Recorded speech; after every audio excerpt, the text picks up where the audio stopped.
Yo, what's good, YouTube? This is Jay from TNJ. And make sure to hit that like button, man. We're trying to hit as many likes as we can because this series is on and popping.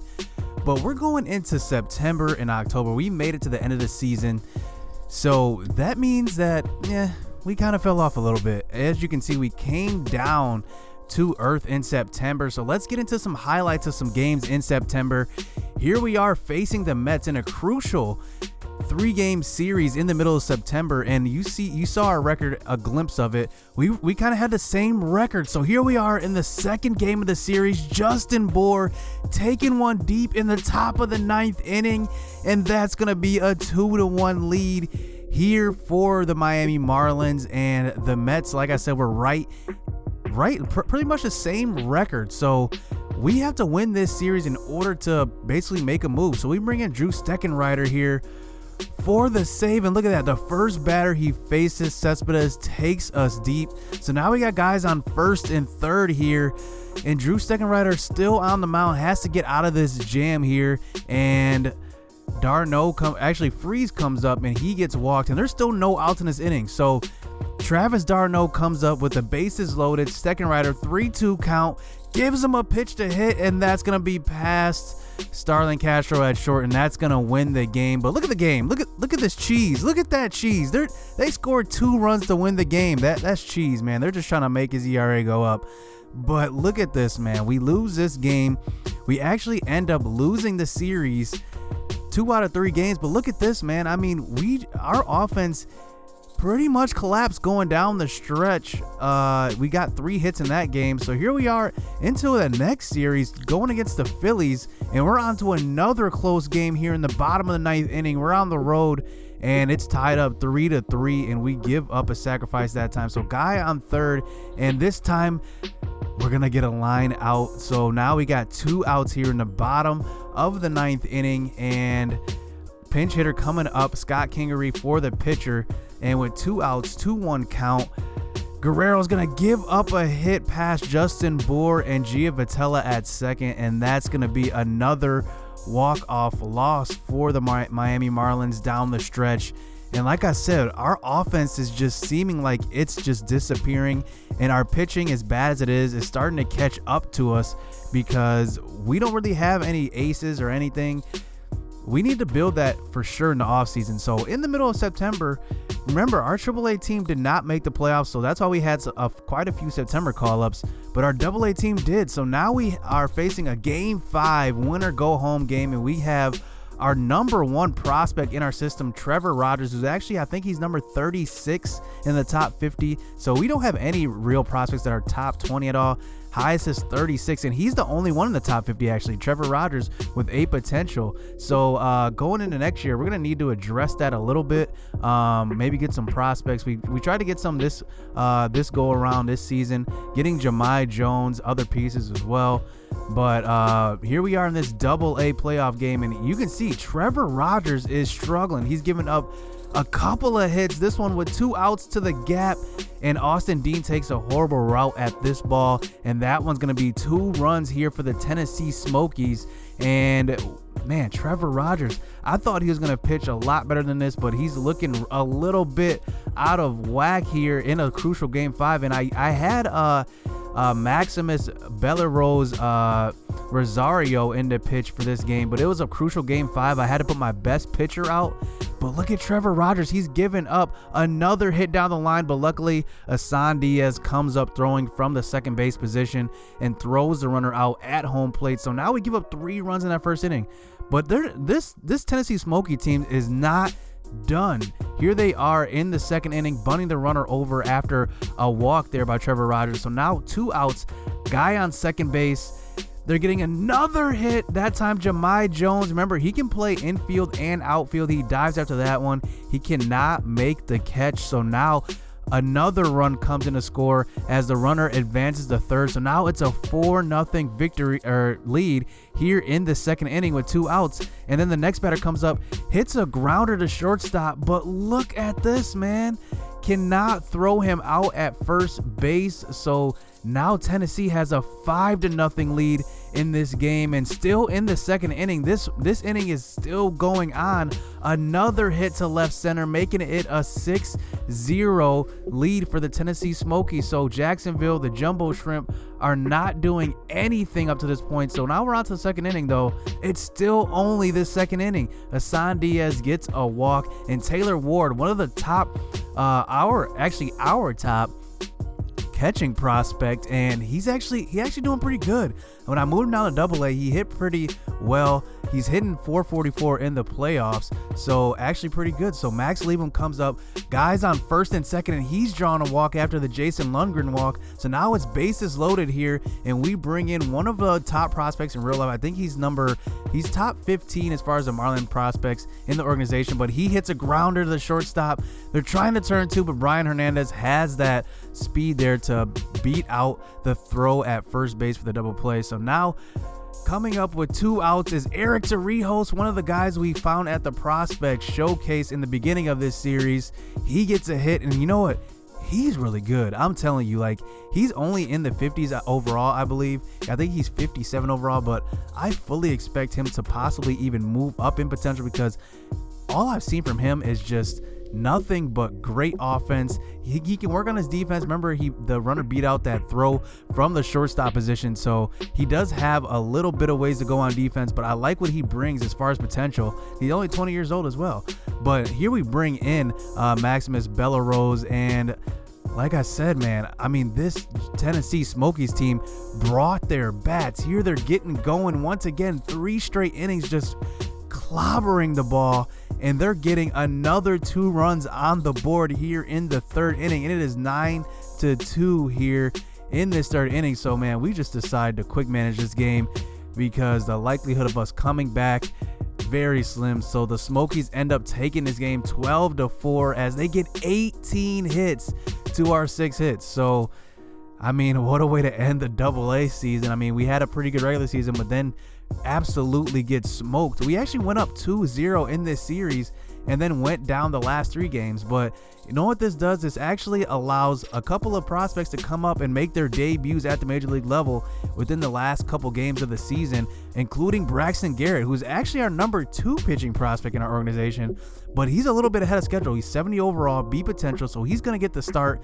And Monty Harrison is actually fresh off the DL. Remember, he had that arm injury, I believe it was, sidelined him for at least 2 to 3 months, so they get their debuts coming up against the Nationals, and we know we're not going to compete anyway because we've been kind of on a losing streak. So here we are. Here's Braxton Garrett here in for his first action, and he gets his first strikeout of his major league career versus Adam Eaton leading off the game, and that's a good sign of things to come. The only thing about Braxton Garrett that I wish was a little different, but it's okay, he only has 3 pitches. He has a changeup, a fastball, and a slider. So I mean, kind of leaves a little bit to be desired, but I can't argue because he actually does a pretty good job of getting batters. He's not a strikeout pitcher. He's kind of a pitch to contact pitcher, but still, I mean, he doesn't allow a lot of hits, but in his first action, I'm expecting him to be a little bit nervous. So there's Monty Harrison, his first at bat,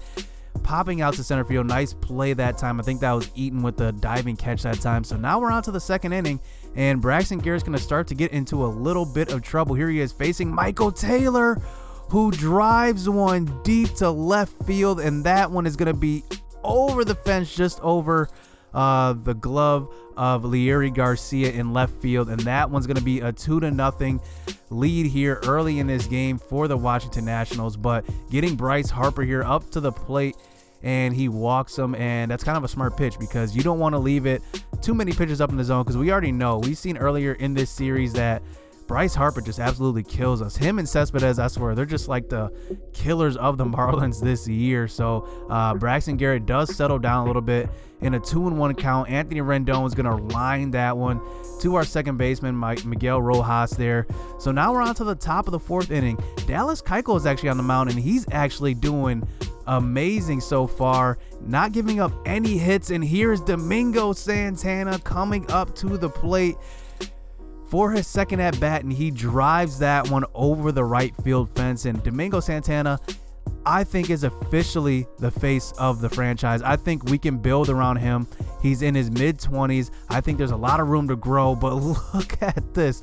Michael Taylor comes up to bat one more time, and the computer straight cheeses me once again and allows that ground ball to go past Leury Garcia in left field. So that allows Michael Taylor to go to second base. Maybe he could have thrown him out, but instead they score a run off of the hit there to the right center gap. So Braxton Garrett doesn't do too bad. I allow him to pitch 6 innings. He gets through 6, allows 3 runs, but he showed some potential. He can locate his pitches really well. He did a lot for me. I think there's a lot of promise in him. He's definitely going to be on our spring training roster. Has a chance to compete for a roster spot come next season, and I definitely want to get him in the rotation. Jose Arena was one of those guys that I kind of had the same feeling about going into next season. I was hoping that he would possibly be our future ace, but Jose Arena, he came around a little bit, but not too great. So I'm hoping Braxton Garrett can turn into that pitcher. But look at this. We only have 4 hits in this game. Domingo Santana goes 3 for 3 and gets 3 of them. So we definitely need help, I think, at the top of our lineup, especially getting hits. Giovitella showed us some things, but I don't know if this year was more of just a spark out of nowhere or it's a consistent thing. And he's 30 years old. He's going to be 31 next year. So I don't know if I really want to extend him to like a multi-year contract. I might just want to keep him around to see if he can duplicate the same results. So here we are at the end of the season, and we end up going down the stretch. Let's just look at the stats here. Justin Bour actually has been improving across the last 3 seasons. He's hitting 297, his career high in this season. Domingo Santana definitely is the MVP of our whole entire team. I think he just showed that he has what it takes to be possibly the next MLB superstar. He's actually progressing, really, really well.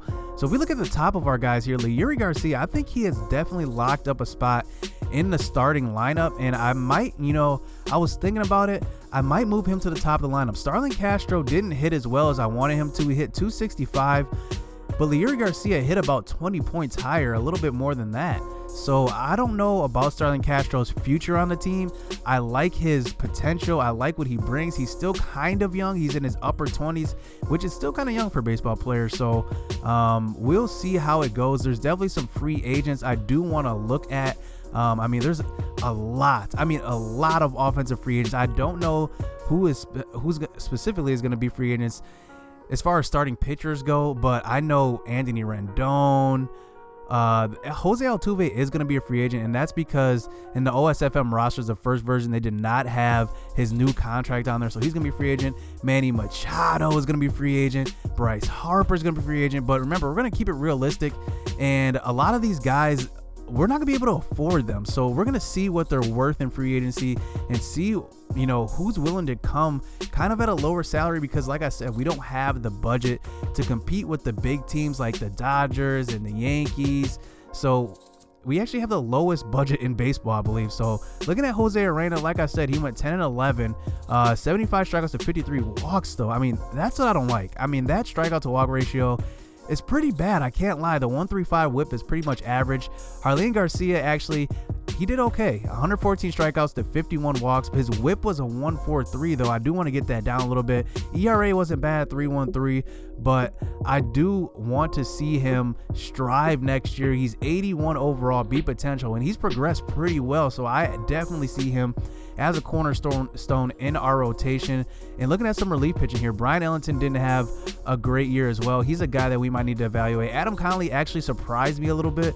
Went 7-4, around a little above 3 ERA, but his whip was pretty much average. But I thought he was going to do a lot worse. He actually did a little bit better than I thought. And then Wei-Yin Chen. Wei-Yin Chen, he had a 114 whip. Don't get me wrong, it was really good, but he just could not stay healthy. I can't rely on him to be in our rotation. So I'm definitely going to have to get a top of a rotation guy, probably a few rotation guys, because not many guys on my team have really shown that they have a lot of potential. And I think just the one guy that has is Odrisamer Despaigne. He did pretty good. I definitely liked what I saw from Jarlin Garcia as well. So those are the only 2 guys that I really see as kind of guys that I can really look at to our future. And another guy, Tony Zych, he actually did his thing. When we signed him in free agency before the season started, I was expecting him to just be a good reliever, but he ended up being a great reliever for me.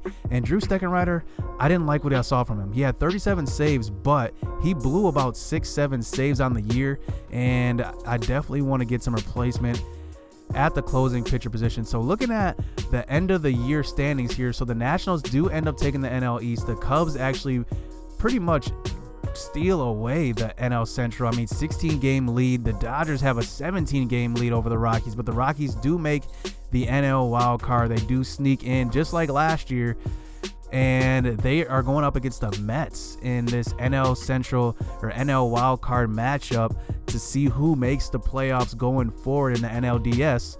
And then looking at the AL East, the Yankees actually end up beating Boston out. It'll probably be the reverse in real life, but we'll see how that goes. And then in the AL wildcard, the Twins and the Red Sox actually face off to see who will go to the ALDS. So honestly, we had a pretty good season. We did pretty well, and I like what we did as far as trades. We kind of built our farm system a little bit, and I like the progression from some of our pitchers, especially in our farm system. Braxton Garrett especially goes up to 70 overall. That's a good sign. And he was actually 70 overall going into the major leagues, which is, like I said, with Yu Chang, he kind of went down because of his contract. But Braxton Garrett's morale actually brought him up. So that's actually a good sign to see him up like that. And we're looking at the NLDS here, and it's going to be the Cubs and the Dodgers make it to the NLDS. We'll take a look at the ALCS next, but they make it there, and it looks like the Dodgers are just doing their thing here, and Clayton Kershaw is on the mound, so he's going to go pretty much the distance if he's doing that well, and that's what he's going to do. He's going to go the distance. Look, he's still in, and it looks like the Dodgers did score off of a Justin Turner home run, I believe that was, and Yasiel Puig scores as well. So they end up defeating the Cubs 2-0. So they end up sweeping the Cubs to go to the World Series. So that's going to be a pretty good matchup going up against the winner of this game in the ALCS, the Cleveland Indians and the Boston Red Sox. So the Cleveland Indians actually have a 3-0 lead, just like the NLCS. And here is Perez getting going in the top of the second inning, taking Chris Sale deep to make this a 2-0 game. And here's Edwin Encarnacion coming up in the top of the third, 1-2 count, 2 outs, and he's going to take this one deep over the Green Monster. And the Cleveland Indians are looking like they want to sweep the Red Sox as well and meet the Dodgers in the World Series. So here is Zimmer in the fourth inning getting a hit to the left side. So that brings up Michael Brantley here, and he's been 0 for 2 up to this point. And on a pitch, 2-1 count, Zimmer's on the move. He's stealing second, but he doesn't think second's enough. He's going to head to third. He's going to slide in safe, so he advances to third on that one. But Brantley still at the dish, 2-1 count, and he takes this one out of there. And Chris Sale is getting lit up in this game, and it eventually goes to a 9-2 lead for the Cleveland Indians, and they go on to win this one and make it to the World Series to meet the Dodgers. And Corey Kluber was lights out in this game, 8 strikeouts, 7 in a third innings pitched, and he ends up bringing the Cleveland Indians, after sweeping the Red Sox, to the World Series. So it's going to be a pretty good matchup, so you don't want to miss next episode. Hit subscribe, hit that like button, because we're seeing who does take home the World Series, and also the off season. What are we going to do? Who should we go after? Let me know in the comments section. So let's get this off season cracking. Let's go.